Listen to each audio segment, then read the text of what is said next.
Drama serial कैसी तेरी खुदगर्जी में इस बार दिलावर साहब ने यह फैसला किया है कि अब वो महक को अपनी जायदाद में से हिस्सा भी देगा और शमशेर के बच्चे के बारे में भी सोचेगा। लेकिन इससे पहले ये दिलावर साहब इस दुनिया से जाने वाले हैं, जिसके बाद दारा बहुत ज़्यादा परेशान हो जाएगा। दूसरी तरफ फरवा और सूफिया के हाथ कुछ भी नहीं आया।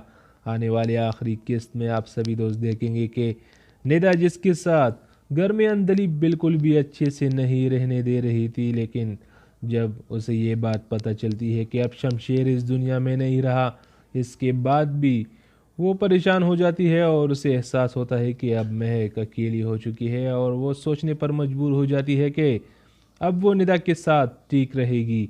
वहाँ पर आसिम भी बहुत ज़्यादा परेशान हो चुका है और वो अपनी माँ के साथ किसी किस्म की भी बात नहीं करता और आखिर अंदलीब बोल लेती है कि आसिम बेटा तुम क्यों ऐसा कर रहे हो उस लड़की की वजह से। और फिर आसिम कहता है कि आपको निदा के साथ इस तरह का बिहेव नहीं करना चाहिए, वो आपकी बहू है और आपकी बेटियों की तरह है।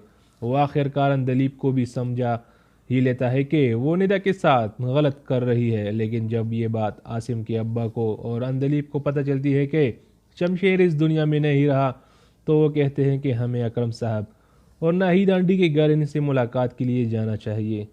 और दिलावर साहब बहुत ज़्यादा परेशान है क्योंकि अब तो उसके पास उसका बेटा शमशेर न रहा और अब वो क्या करेंगे। इन्होंने अपनी गलतियों का एहसास हो चुका है कि वाकई उन्होंने अपनी बेटे के साथ बहुत बुरा किया। और दिलावर साहब फैसला कर लेता है कि वो इस बार इकरार जुर्म भी करेंगे और अपनी जायदाद में और कारोबार में 50% हिस्सा शमशीर की बीवी महक के नाम करवाएंगे। प्रेस कॉन्फ्रेंस करेंगे और मीडिया वाले उनके घर पहुंच ही जाते हैं और उनके ख़ानदानी वकील भी पहुंच जाते हैं। लेकिन यहाँ पर दिलावर साहब अपने बेटे और उससे पहले अपनी बीवी के गम बुला नहीं पा रहे हैं। उनके ऊपर इस बार बहुत बुरा वक्त आने वाला है और बाबा साहब की यहाँ पर मौत भी हो जाती है। और यहाँ पर उनका ख़ानदानी वकील बोलता है कि नवाब दिलावर साहब के मुताबिक उनके बेटे शमशेर मरहूम की जौजा महक के नाम तमाम जायदाद और कारोबार में से 50% हिस्सा दार बनाया जाता है। ये सारे के सारे बयानात और इकरार जुर्म करने के बाद दाबा साहब को हार्ट अटैक हो ही जाता है, जिसके बाद उनकी मौत हो जाएगी।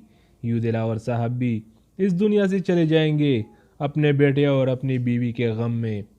आज इस दुनिया में ना रहे, लेकिन अगर दिलावर साहब खुशी से महक और शमशेर को घर लेकर आते तो बहुत ही अच्छा होता। बेटे के घर छोड़ने के गम में उसकी माँ इस दुनिया से चली गई और शमशेर के मरने के गम में दिलावर साहब इस दुनिया से चले गए। जैसे ही प्रेस कॉन्फ्रेंस हो रही होती है तो वहीं पर दारा दौड़ता हुआ घर की तरफ जाता है। जब उन्हें पता चलता है कि दिलावर साहब भी अब इस दुनिया में नहीं रहे, उन्हें हार्ट अटैक हो चुका है, तो परेशानी में दारा अंदर की तरफ जाता है और दौड़ता हुआ वहीं पर दिलावर साहब नीचे ज़मीन पर पड़े होते हैं। दारा ये देखकर बहुत ज़्यादा परेशान हो जाता है क्योंकि पहले भाई और अब उसका बाप भी इस दुनिया से चला गया। दूसरी जानिब महक भी अपने घर में परेशान बैठी हुई होती है और वो शमशेर की तस्वीर की तरफ देख रही होती है और उसकी तस्वीर को हाथ लगाकर उसे महसूस करने की कोशिश करती है। लेकिन इस बार शमशेर उसकी ज़िंदगी से हमेशा हमेशा के लिए चला गया है और शमशेर ने महक के साथ मोहब्बत का जो सबूत दिया है, वो महक से कितना प्यार करता था, उनकी तरफ आने वाली गोली उनको ना लगने दी और उसने साबित कर दिया कि सच्ची मोहब्बत क्या है। अपनी बीवी महक के सामने आकर चट्टान बनकर खड़ा रहा और आज इस दुनिया से भी जा चुका। शमशेर का गम महक बुला नहीं सकती, लेकिन शमशेर जाता जाता महक को निशानी दे गया। जब महक का बच्चा इस दुनिया में आएगा तो तब महक को भी हौसला मिल जाएगा कि वाकई शमशेर की निशानी उसके पास है, जिसके बिना पर वो जी सकेगी। महक के घर वालों को परेशानी तो इस बात की है कि जवान बेटी बेवा हो गई और अब इनके घर आ चुकी है। लेकिन महक ने भी अपने घर वालों को कह दिया है कि वो दूसरी शादी नहीं करेगी और वो शमशेर की यादों के साथ जिंदगी गुजारना चाहती है और उसके साथ किसी को शरीक नहीं करना चाहती।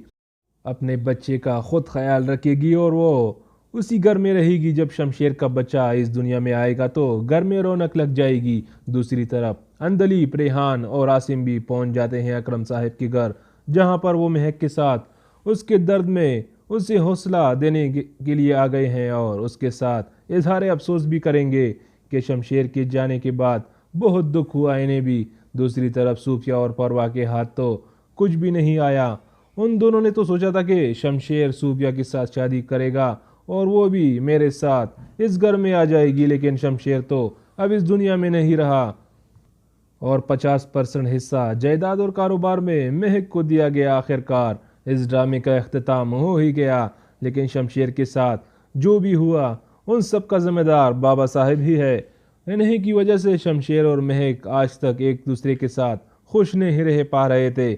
आज दिलावर साहब ने उनकी जिंदगी बर्बाद कर दी, महक को बेवा कर दिया और शमशेर के बच्चे जो कि अभी तक पैदा ही नहीं हुआ उनके सर से उसके बाप का साया भी छीन लिया। इस ड्रामे ने जहां पर लोगों को रुलाया है वहीं पर एक सबक भी दिया गया है कि अपनों की खुशियों को कभी भी छोटा ना समझे, ख्वाह वो औलाद की खुशी हो या माँ बाप की। और वालिदैन तो हमेशा से अपने बच्चों की खुशियाँ चाहते हैं। जिस तरह शमशेर ने महक के साथ बेपनाह प्यार किया और उसके साथ शादी की, लेकिन उसके बाप दिलावर साहब ने उसके साथ अच्छा नहीं किया और दिलावर साहब के इस दुनिया से चले जाने के बाद बहुत से लोग सुख का सांस ले लेंगे, क्योंकि दिलावर साहब जिस तरह लोगों के साथ जुल्म किया करता था आज वो सब आज़ाद हो जाएंगे उस जुल्म से। लेकिन दिलावर साहब का पूरा ख़ानदान बिखर गया।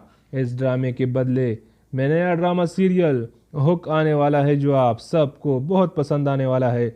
लेकिन ड्रामा कैसी तेरी खुदगर्जी में शमशेर के जाने के बाद अब यह ड्रामा और चलना ही न था, क्योंकि शमशेर के जाने के बाद तो जैसे उसकी रूह के साथ ही तमाम व्यूवर्स की रूह भी निकल गई। लेकिन किस किस को इस बात का गम है कि शमशेर की मौत क्यों हो गई और महक का बच्चा भी इस दुनिया में आ जाएगा। आखिर बुराई का अंजाम बुरा ही होता है। बाबा साहब का अंजाम आखिर में ऐसा ही होना था। एक तरफ उसकी बीवी मर गई, दूसरी तरफ जवान बेटा मर गया। लेकिन कौन कौन चाहता है कि दिलावर साहब को फांसी होनी चाहिए थी? कमेंट सेक्शन में अपनी कीमती राय का इजहार ज़रूर कीजिएगा। चैनल को सब्सक्राइब करने के बाद बेल के बटन को ज़रूर दबाइएगा। मिलते हैं अगली वीडियो में। खुदा हाफिज़।